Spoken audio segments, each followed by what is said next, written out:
আসসালামু আলাইকুম দর্শক বন্ধুরা, নিশ্চয়ই আপনারা ভালো আছেন। আমি আল্লাহর রহমতে ভালো আছি। তো বন্ধুরা, আপনারা দেখতে পাচ্ছেন আমার হাতে এটি হচ্ছে ইউএসবি MP3 কার্ড, তবে এটি হচ্ছে ব্লুটুথ সিস্টেম। তো আসলে আমাদের অনেক বন্ধুরা বলে যে আসলে এগুলো ইউএসবি MP3 ব্লুটুথ কার্ড কীভাবে সেট করা হয় বা সেটিং করা হয়, তো সেই বিষয়ের উপর আপনাদের সাথে আজকে আলোচনা করব। তো বন্ধুরা, চলুন কথা না বাড়িয়ে আজকে মূল ভিডিও শুরু করা যাক। তো দর্শক, USB MP3 Bluetooth card set করার সময় আপনারা একটা জিনিস লক্ষ্য রাখবেন। এখানে দেখবেন এখানে দুই পিনের একটি সকেট রয়েছে, আর এখানে রয়েছে 4 পিনের সকেট। তো আসলে সবাই তো আসলে সব কাজ বোঝে না, বিশেষ করে আমার এই ভিডিওগুলো যেগুলো যারা সাধারণ আমার দর্শক, যারা আসলে ইলেকট্রনিক্স কাজ সম্বন্ধে তেমন কিছুই জানেন না, তাদের জন্য আমার এই ভিডিওগুলো। তো দর্শক, আপনারা লক্ষ্য রাখবেন যে এখানে 2 পিনের সকেট রয়েছে, একটি 4 পিনের সকেট। তো মূলত যে এই 2 পিনের সকেট এখানে দেখতে পাচ্ছেন, এটি কিন্তু হলো এখানে কিন্তু ভোল্টেজ ইন করবে। তো এখানে 2টি পিন রয়েছে, একটি হচ্ছে গ্রাউন্ড আর অপরটি হচ্ছে 5 ভোল্ট। দর্শক, এখানে যে 4 পিনের সকেট রয়েছে এর মধ্যে একটি হচ্ছে অ্যান্টিনা, মানে আমাদের যেহেতু এখানে FM রেডিও এখানে চালানো যায় সেই কারণে একটি কিন্তু অ্যান্টিনা। মিডিলে যেটি আছে এটি হচ্ছে গ্রাউন্ড, আর দুই সাইডের একটি হচ্ছে আর আউট, একটি হচ্ছে এল আউট। তো আর আউট এবং এল আউট দিয়ে কিন্তু আমাদের এর MP3 কার্ডের সাউন্ডটা কিন্তু আউট হবে। ভোল্টেজ দেওয়ার আগে আপনারা একটা জিনিস ভালোভাবে লক্ষ্য রাখবেন, যে এখানে কিন্তু এক পিনে যেখানে লেখা রয়েছে এখানে দেখুন গ্রাউন্ড, আর অপর সাইডে লেখা রয়েছে 5 ভোল্ট। অনেক ক্ষেত্রে 5 ভোল্ট লেখা থাকে, অনেক ক্ষেত্রে কিন্তু এখানে লেখা থাকে VCC। তো দর্শক, যেটি 5 ভোল্ট সেটি হচ্ছে 5 ভোল্ট, পজিটিভ 5 ভোল্ট, আর আরেকটি যেটি গ্রাউন্ড আর সেটি কিন্তু গ্রাউন্ড। এখন এখানে 4 পিনের আমি একটি এখানে লাইন লাগালাম। দর্শক, এখানে সকেট লাগানোর পর আপনার জিনিস লক্ষ্য রাখবেন একটা জিনিস, সেটা হচ্ছে যেটি লাল তার, এই লাল তারটি কিন্তু হচ্ছে অ্যান্টিনার। আর তারপরে মিডিল যে তার, মিডিল পয়েন্ট, এটি হচ্ছে গ্রাউন্ড, আর এই দু সাইডে দুটি হচ্ছে এল আউট আর আউট। তো এল আউট এবং আর আউট দিয়ে কিন্তু আমাদের সাউন্ডটা কিন্তু আউট হবে। দর্শক, এই কার্ডে যদি আপনারা 5 ভোল্ট এখানে সংযোগ দেন এবং এখানে এল আউট এবং আর আউট দিয়ে যদি সাউন্ডটা অন্য অডিও বোর্ডে দেন, সেক্ষেত্রে কিন্তু এটি সক্রিয়ভাবে চালু হয়ে যাবে। তো দর্শক বন্ধুরা, এটি কিন্তু ব্লুটুথ USB MP3 কার্ড।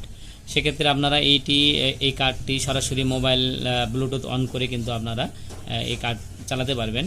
তাছাড়াও এখানে দেখুন মাইক্রো HD লেখা রয়েছে, এই জায়গাতে যদি আপনারা মেমোরি সরাসরি ইউজ করেন, মেমোরি দিয়ে কিন্তু এই কার্ডটি চালাতে পারবেন।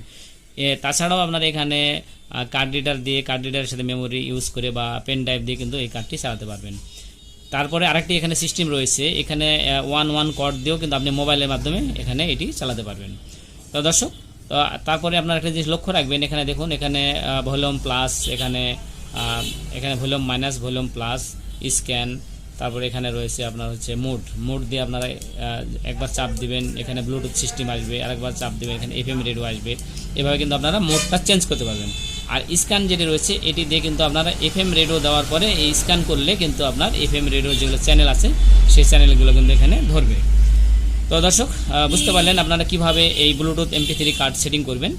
তো এর সাথে রয়েছে একটি সুন্দর একটি রিমোট, দেখতে পাচ্ছেন এই রিমোটের আপনারা একটা লক্ষ্য রাখবেন, রিমোটের এখানে সবসময়ের জন্য আপনারা খেয়াল করবেন, এখানে কিন্তু একটি প্লাস্টিকের এখানে কাগজ দেওয়া থাকে। এখানে প্লাস্টিকের এটি দেওয়ার কারণ হচ্ছে ব্যাটারি কানেকশান যেন না পায় এবং ব্যাটারিটা যেন নষ্ট না হয়। তো দর্শক, এখানে এই USB MP3 কার্ডে 5 ভোল্ট যেহেতু লাগে, তাহলে 5 ভোল্ট আপনারা কীভাবে দিবেন সেটি একটি বিষয়। কারণ আমরা বেশিরভাগ কিন্তু অ্যাম্পলিফায়ারে আমরা 12 ভোল্ট ট্রান্সফর্মার ব্যবহার করে থাকি। তো সেই ক্ষেত্রে 12 ভোল্ট থেকে 5 ভোল্ট করা আমাদের একান্তই দরকার। তো 5 ভোল্ট যেহেতু এখানে 5 ভোল্ট লাগবে, 5 ভোল্টের বেশি কিন্তু এখানে যদি দেন আপনারা, তাহলে কিন্তু এই কার্ডটা জ্বলে যাবে বা পুড়ে যাবে। তো সেক্ষেত্রে আপনারা কি করেন, বাজার থেকে 7805 ট্রানজিস্টার কিনবেন। এই ট্রানজিস্টারের দাম হচ্ছে মাত্র 10 টাকা। তো এই ট্রানজিস্টারের যেটি প্রথম পিন, ট্রানজিস্টারটা এইভাবে নেবেন। প্রথম পিন এটি হচ্ছে 12 ভোল্ট, এখানে 12 ভোল্ট পজিটিভ সেটি এখানে ইন হবে, আর মিডিলটা হচ্ছে এখানে নেগেটিভ, আর এটি হচ্ছে 5 ভোল্ট আউট। তো দর্শক, এখানে প্রথমে কিন্তু 12 ভোল্ট ইন হবে, তারপর এখানে হচ্ছে নেগেটিভ কানেকশান এখানে পাবে, আর এখান থেকে 5 ভোল্ট পজিটিভ এখান থেকে আউট হবে। তো দর্শক, যখন আপনার এখানে কানেকশান দিবেন, তখন এখান থেকে আপনার কি হবে, 5 ভোল্ট পজিটিভ কানেকশানটা একটি এখান থেকে যাবে, আর এখান থেকে নেগেটিভটা কিন্তু এখান থেকে যাবে। তাহলে নেগেটিভ এখানে 12 ভোল্ট নেগেটিভ এখানে আসবে এবং এখান থেকে 5 ভোল্টের নেগেটিভ কিন্তু এখান থেকে যাবে। তো দর্শক এইভাবে আপনারা যদি কানেকশান করেন সেক্ষেত্রে কিন্তু আপনার এই ব্লুটুথ MP3 কার্ড কিন্তু কোনোভাবেই নষ্ট হবে না। তো আমার চ্যানেলের ভিডিও যদি আপনাদের কাছে ভালো লাগে অবশ্যই আমার চ্যানেল জামান টেক বিডি সাবস্ক্রাইব করে পাশে থাকা বেল বাটনটি বাজিয়ে দেবেন। আর যেসব বন্ধুরা ইতিমধ্যে আমার চ্যানেলটি সাবস্ক্রাইব করে রেখেছেন তাদেরকে অসংখ্য অসংখ্য ধন্যবাদ। তো বন্ধুরা আজকে এই পর্যন্ত, আবার দেখা হবে নতুন ভিডিওতে। সবাই ভালো থাকবেন, সুস্থ থাকবেন এই কামনা করে শেষ করছি। আসসালামু আলাইকুম, আল্লাহ হাফেজ।